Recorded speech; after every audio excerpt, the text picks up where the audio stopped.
दूसरा पित्त का हिस्सा बहुत क्लियर है, एकदम स्ट्रेट फॉरवर्ड है कि घी ज्यादा खाएंगे पित्त आपका हमेशा सम रहेगा।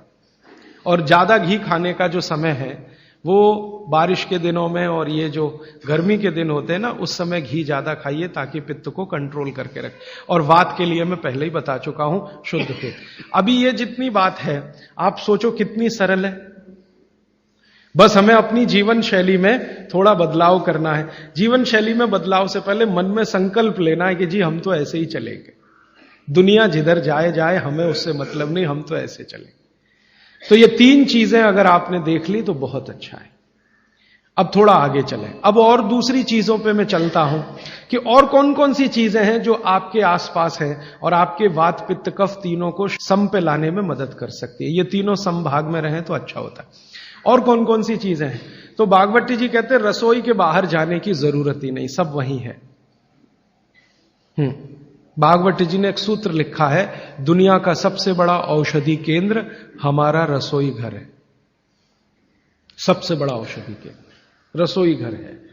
अब दुर्भाग्य से हम रसोई में जिनको मसाला कहते हैं ना, मसाला, वहां मसाला कुछ नहीं है, सब औषधि है। मसाले का और औषधि का अंतर मालूम है? ये मसाला तो शब्द ही भारत का नहीं है, पहले तो ये बता दूंगा।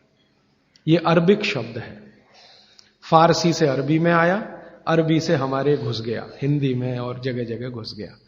ये विदेशी आए तो ये शब्द भी आया।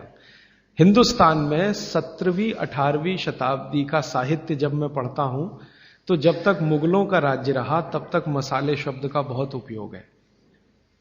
मुगलों के राज्य के पहले एक भी जगह किसी भी शास्त्र में मसाला नहीं है। चरक संहिता पढ़ी मैंने, कहीं भी मसाला नहीं है उसमें। सुश्रुत में कहीं मसाला नहीं है, बागवट की कहीं मसाला नहीं है। पुराने जितने लेखक हुए हैं ना 10वीं शताब्दी के पहले के, कहीं भी किसी ने मसाले शब्द का इस्तेमाल ही नहीं किया। हर जगह है तो औषधि है, औषधि औषधि, जीरा औषधि, धनिया औषधि, ये औषधि के रूप में है। तो इनकी जो प्रॉपर्टीज हैं रसोई घर की औषधियों की, ये सब आपके चिकित्सा के लिए है।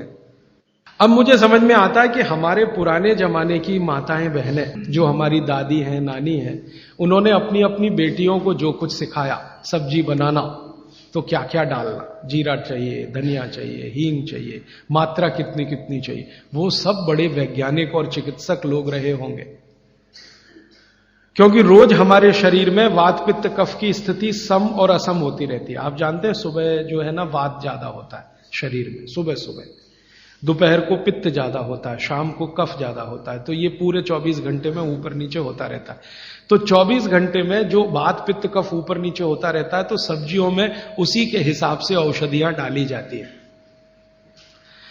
जैसे दोपहर की सब्जी बने, दोपहर की, तो मेरी दादी को मैंने देखा था कि दोपहर की सब्जी बनाएगी तो अजवाइन जरूर डालेगी उसमें, और वही सब्जी रात को बनाती थी तो अजवाइन नहीं डालती थी।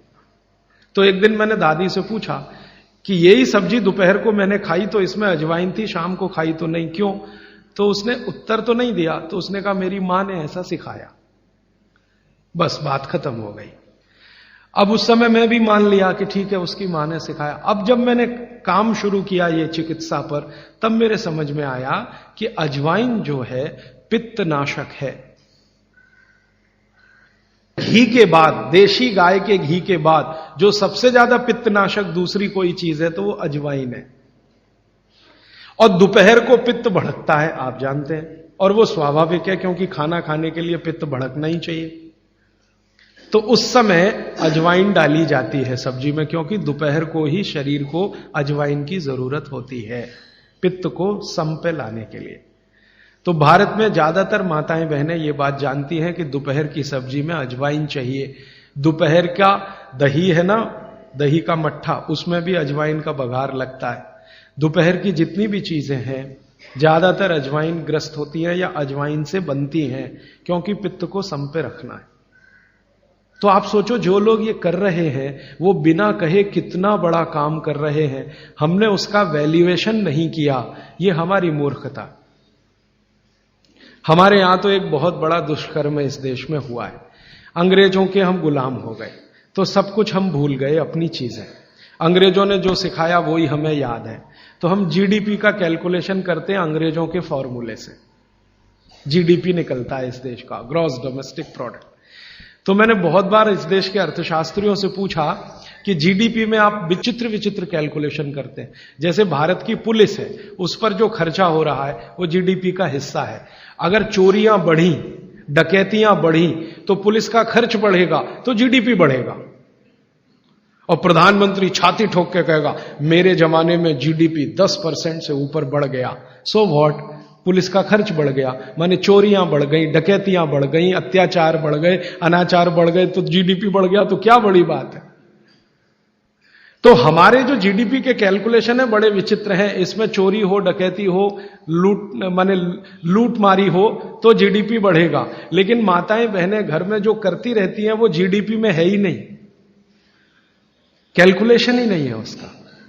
भारत सरकार कोई कैलकुलेशन नहीं करती कि किसी माँ ने 1 किलो पापड़ बना दिए तो जीडीपी बढ़ा कि नहीं, तो कहते हैं जी मालूम नहीं बढ़ा कि नहीं बढ़ा, क्योंकि कैलकुलेशन नहीं है।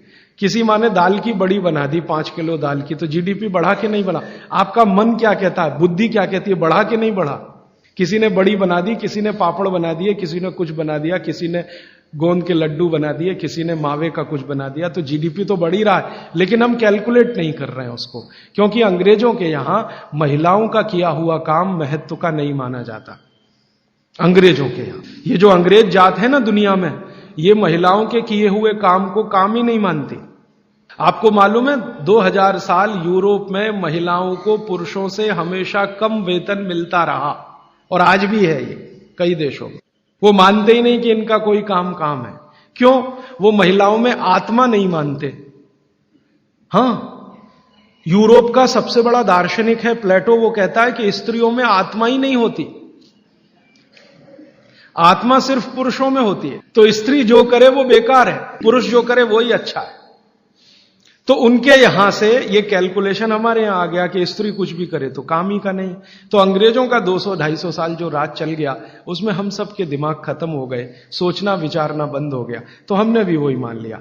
मैं अब इसको बदलना चाहता हूं, और मैं ये समझना चाहता हूं और समझाना चाहता हूं कि स्त्रियां जो कर रही हैं वो किसी डॉक्टर से कम नहीं है। बस अंतर इतना है कि डॉक्टर को आप फीस देकर उससे एडवाइस ले रहे हैं, हमारी दादी नानी फोकट में वही एडवाइस दे रही है, धनिया खाओ, जीरा खाओ और ये अजवाइन खाओ, आपके पेट की गैस खत्म हो जाएगी। और ये 3500 साल से वैसे का वैसा ही है, अजवाइन खाओ तो गैस खत्म होती ही है। कभी भी आप करके देख लो।